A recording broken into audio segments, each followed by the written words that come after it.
बिस्मिल्लाहिर्रहमानिर्रहीम। तो स्टूडेंट्स, आज का हमारा टॉपिक है मेजरमेंट ऑफ सर्जेस।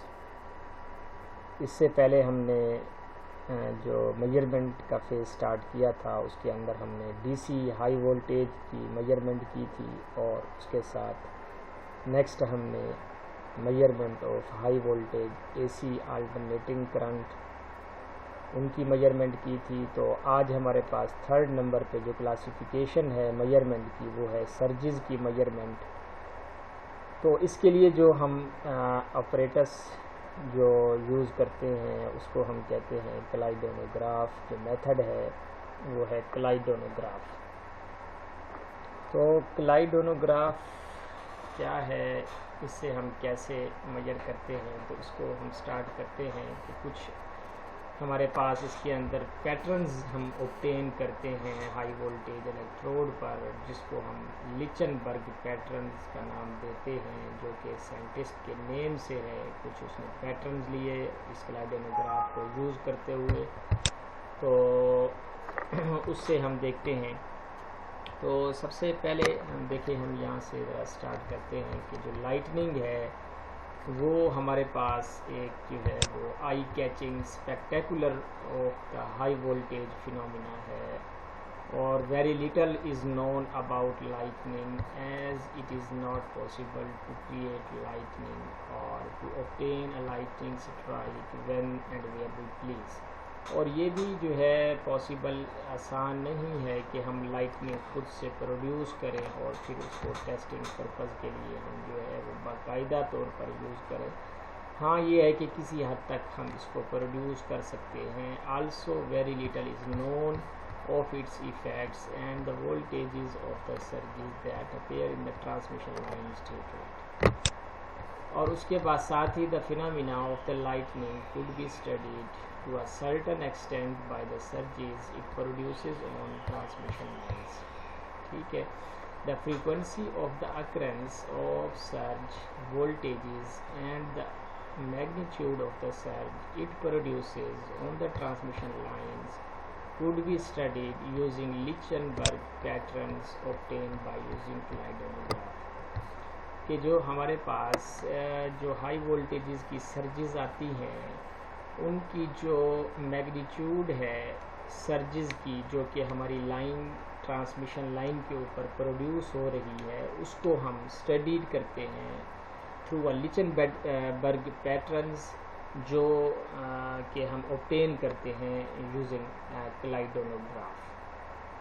ठीक है, तो अब ये क्लाइडोनोग्राफ क्या चीज़ है, स्टार्ट करते हैं हम इसको। तो ये इसका अपरेटस है, इसको हम कंप्लीट होल अपरेटस को नाम देते हैं दिस इज़ द क्लाइडोनोग्राफ। क्योंकि इसमें हमें कुछ ग्राफ ऑब्टेन होते हैं जिनको हम स्टडीड करते हैं, जिनको नाम दिया जाता है लिचनबर्ग का।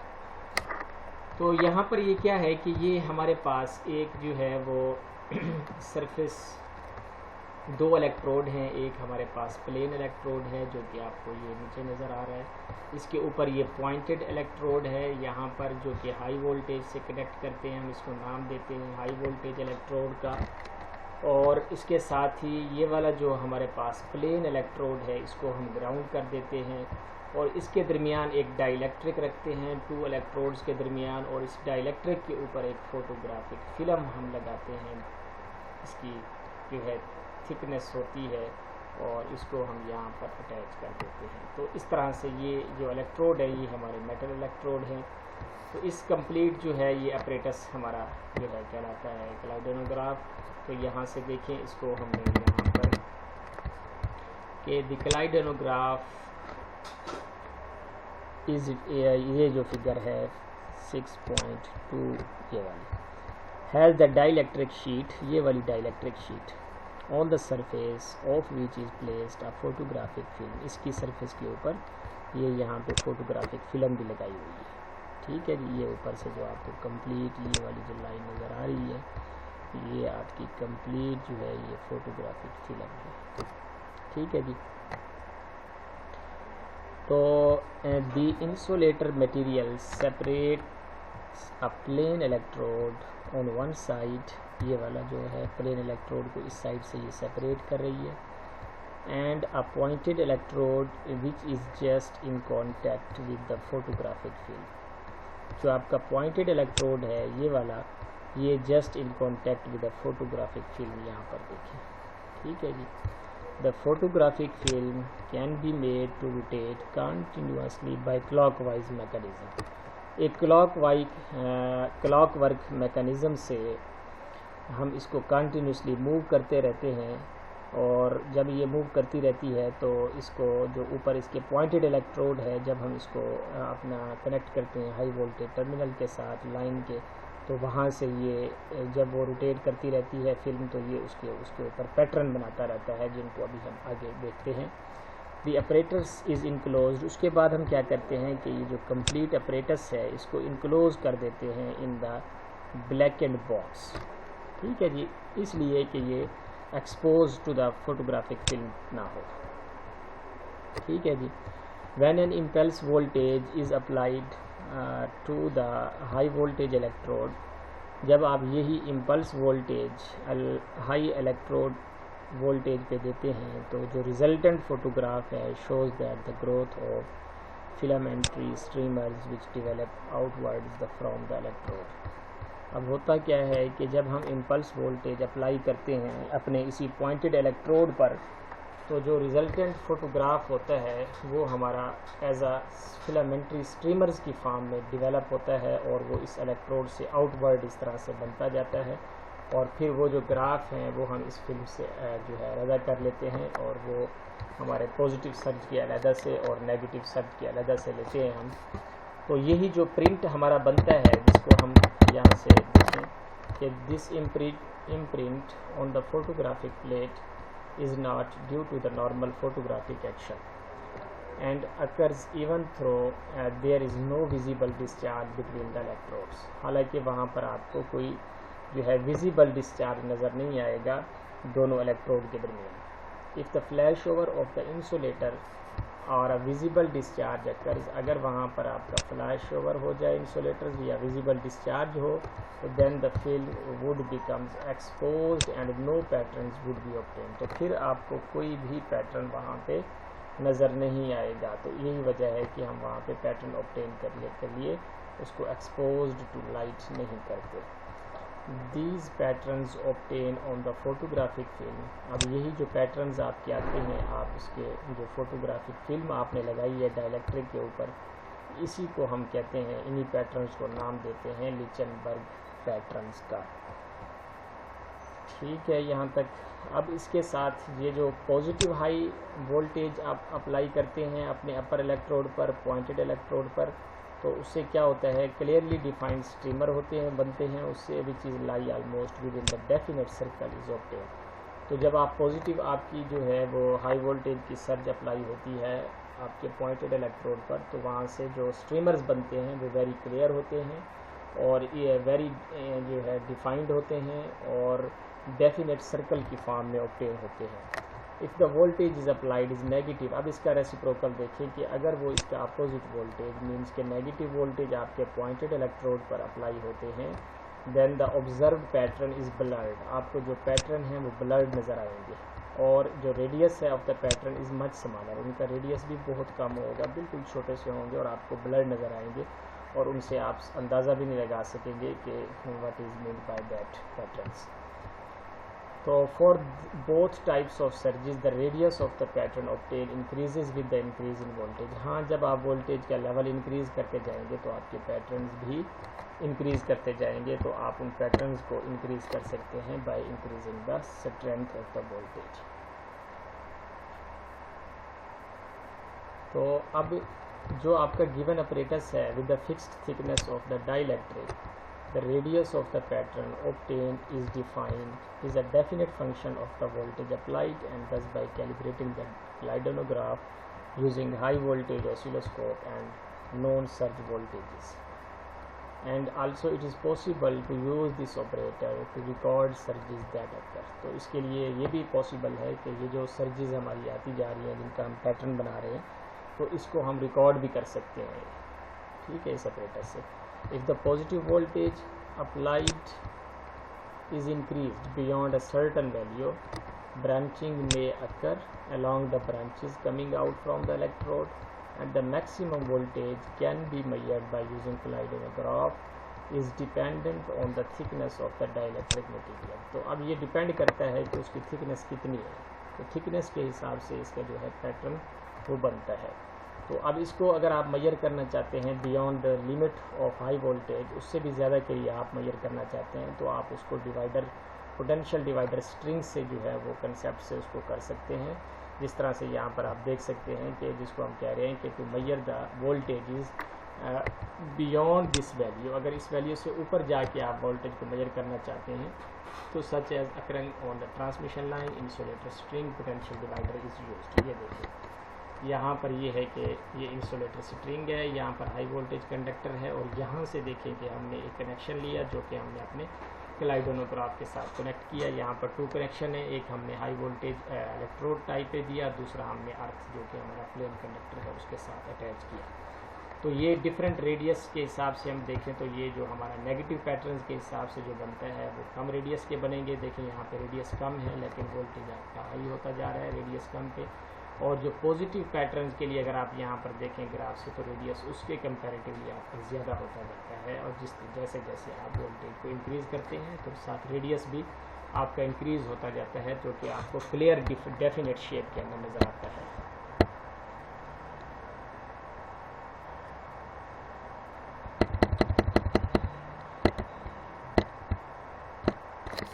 तो ये वो पैटर्न्स हैं जो कि अभी जिनकी हम बात कर रहे हैं यहाँ पर ये वाले। तो यहाँ से देखें कि for a fixed apparatus for a positive high voltage applied at the top electrode, the variation of the applied voltage with radius of a pattern obtain is quite definite and radius is quite large. जो positive के लिए हो रही है वही आपका क्या है कि डेफिनेट भी है और उसका रेडियस भी क्वाइट लार्ज है। In case of negative high voltages, अब देखिए इसकी बात देखें कि जब आपका नेगेटिव हाई वोल्टेज होता है तो यही characteristics is much more variable and the radius is much smaller. ठीक है जी, तो यहाँ पर आप इजीली देख सकते हैं, ये देखिए ये नेगेटिव के लिए है तो ये देखिए यहाँ पे रेडियस भी मच स्मॉलर है और ब्लर्ड भी है, और ये स्मॉल पॉजिटिव वोल्टेज है तो ये देखिए रेडियस भी कुछ ज़्यादा है। इसी तरह से आपने इंक्रीज़ किया करते गए पॉजिटिव वोल्टेज को, यहाँ पर देखिए लार्ज पॉजिटिव वोल्टेज के लिए ये वेरी क्लियर है और वेरी डिफाइंड है।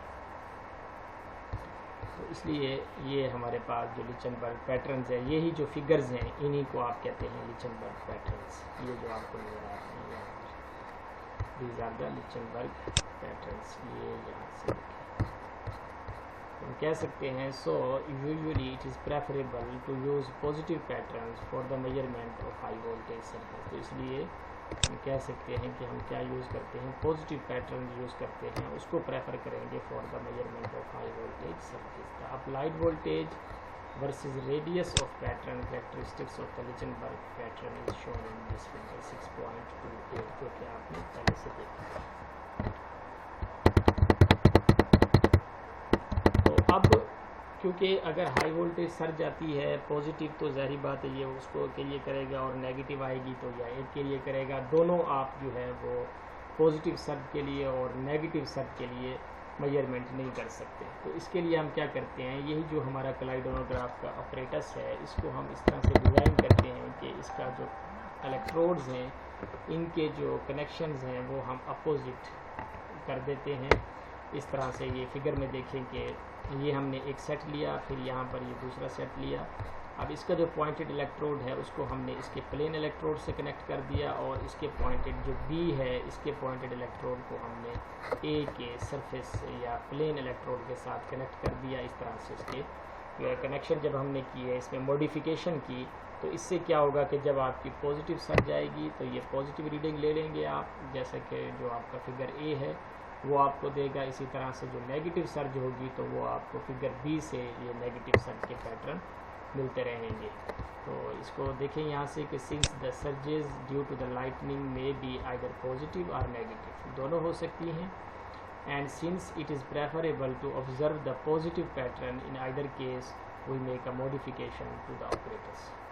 ठीक है, तो ये मॉडिफिकेशन हो गई फॉर द बोथ पोलैरिटीज़ के अगर आपने दोनों मेजर करनी है तो उसके लिए यहाँ से ये कलाइडोनोग्राफ for measurement of both polarities. ठीक है जी। तो अब क्या है कि इन दी मॉडिफिकेशन, ये वाली जो आपने फिगर 6.29 के अंदर जो मॉडिफिकेशन की है, इससे क्या होगा, there are 2 such instruments with the electrode connections made in opposite direction. तो आपने उनको जो है अपोजिट डायरेक्शन में कनेक्ट कर दिया। तो thus in the modification, if the positive surge comes, then the positive patterns would be recorded in A। ये जो आपके पास फिगर है, ये वाली यहाँ पर, ये इस A के अंदर आपका पॉजिटिव पैटर्न रिकॉर्ड होता जाएगा, और इसके साथ जब आपकी नेगेटिव सर्ज आएगी तो वो हमारे पास रिकॉर्ड होएगी इन B, इसके अंदर। इस तरह से ये दोनों रिकॉर्डिंग होती रहेंगी, of which the pattern on B can be use for the measurement of positive charge surge. तो इस तरह से आप इजीली कर सकते हैं।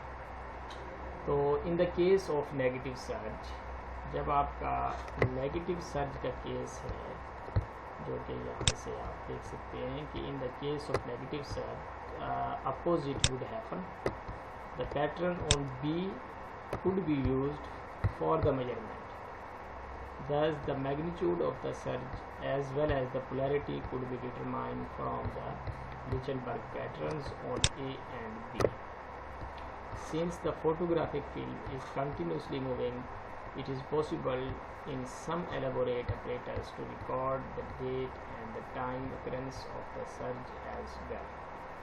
और ये भी हमारे पास इस तरह के भी कुछ जो है पॉसिबल है कि हम इसी के साथ जब हमारी सर्च प्रोड्यूस हो रही है उसके साथ डेट को और टाइम को हम क्या कर लें, रिकॉर्ड कर लें अपने इन पैटर्न्स के साथ, ताकि कंप्लीट हमें आइडिया हो जाए कि कब कौन सी सर्च आई और वो कितनी ड्यूरेशन के लिए आई।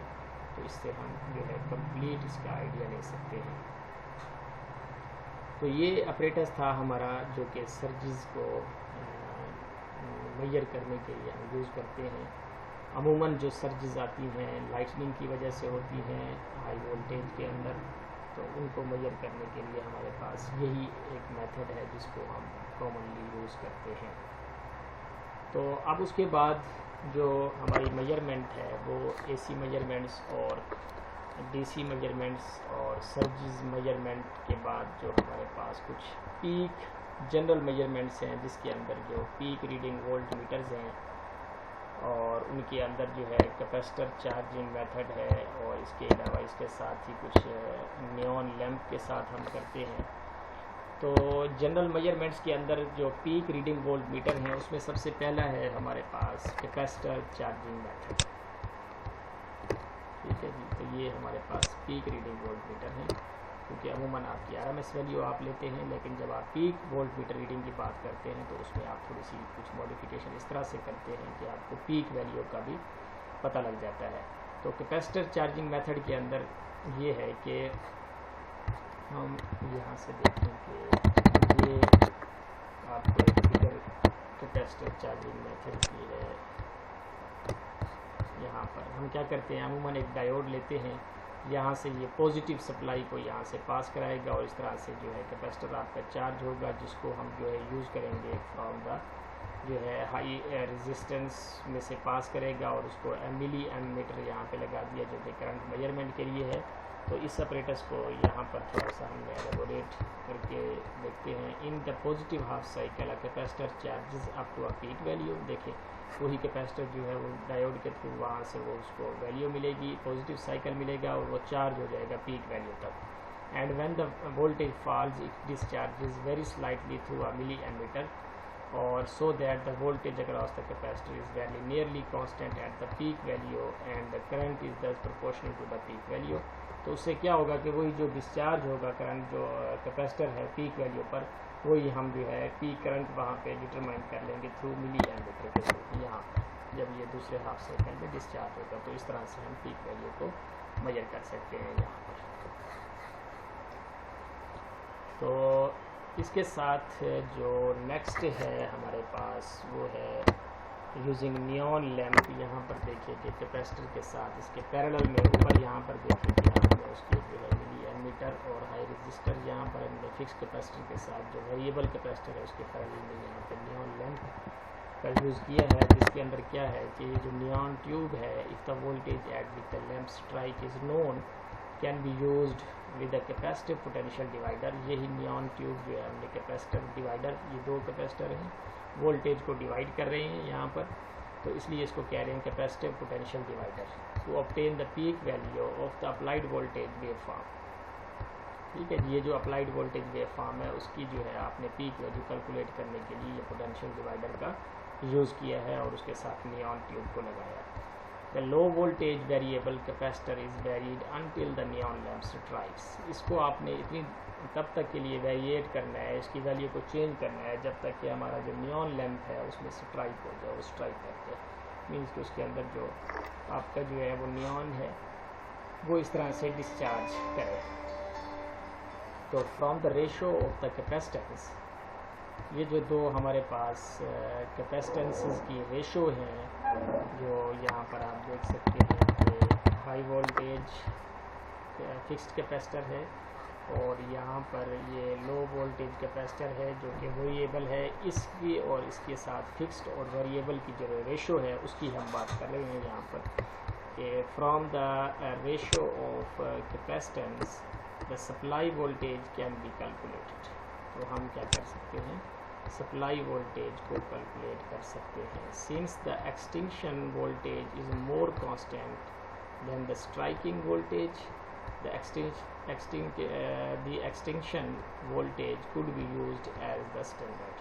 इसलिए हम इसको एज स्टैंडर्ड भी यूज़ कर सकते हैं। और जो इसकी एक्यूरेसी की अगर हम बात करें तो an accuracy of ±0.5% could be obtained with the striking voltage and the accuracy of ±1/4% could be obtained with the extinction voltage। Extinction से वोल्टेज से आप इतनी जो है वो एक्यूरेसी जो है वो ले सकते हैं और स्ट्राइकिंग से आप 0.5% एक्यूरेसी ऑब्टेन कर सकते हैं। तो इस तरह से ये थे हमारे पास जो कि जनरल मेथड्स के अंदर जो पीक रीडिंग के लिए हम कॉमनली यूज़ करते हैं। तो ये दो हमारे पास मेथड्स हैं, इनको आप देख लें यहाँ तक। तो इसके साथ ही कुछ और हमारे पास मेथड्स हैं जिनको हम vector rectifier capacitor current method का नाम देते हैं, जिसके अंदर हम रेक्टिफिकेशन का प्रोसेस करके डायोड के थ्रू जो है वो रेक्टिफाई करते हैं। और इस मेथड से भी हम क्या करते हैं, पीक वैल्यू को मेजर कर सकते हैं, जैसे कि आप इस फिगर में जो है वो देख सकते हैं। और ये best known and most usual method है measuring the peak value is rectified capacitor current method. और इसमें क्या है कि high voltage capacitor is connected to the high voltage supply with rectifier ammeter in the earth connection. और इसमें हम high voltage जो है वो कैपेसिटर को यूज़ करते हैं और इस तरह से जो है वो हम हाई वोल्टेज सप्लाई से रेक्टिफायर करके उसको एमीटर के थ्रू मेजर करते हैं। ठीक है जी। और वो डायोड वही जो कि हाफ साइकिल पॉजिटिव और हाफ नेगेटिव साइकिल के लिए हम यूज़ करते हैं। इसी तरह से यहाँ पर उनकी जो है वो वेव फॉर्म्स हैं फॉर द पीक मेजरमेंट के लिए। और यहाँ पर ये देख सकते हैं आप, ये देखें, ये उसकी पीक मेजरमेंट के लिए हमने वैल्यूज ली है। नॉन साइनोसाइडल वेव के लिए यहाँ पर देखें कि जैसे जैसे जैसे वेव है वहीं पे उसकी पीक, ये ब्लू लाइन के साथ आप देख सकते हैं, ये उसकी पीक वैल्यू है।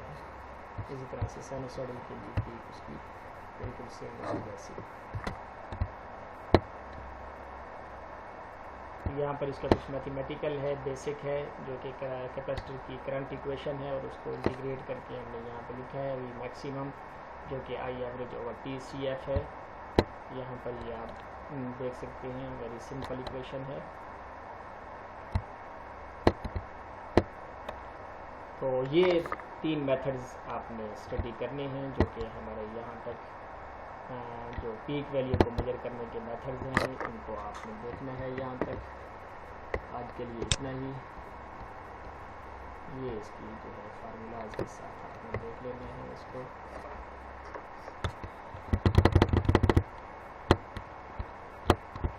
तो आज के लिए ये इतना ही हम करते हैं। इंशाल्लाह नेक्स्ट लेक्चर में हम इससे नेक्स्ट जो है वो देखते हैं। अल्लाह हाफिज़।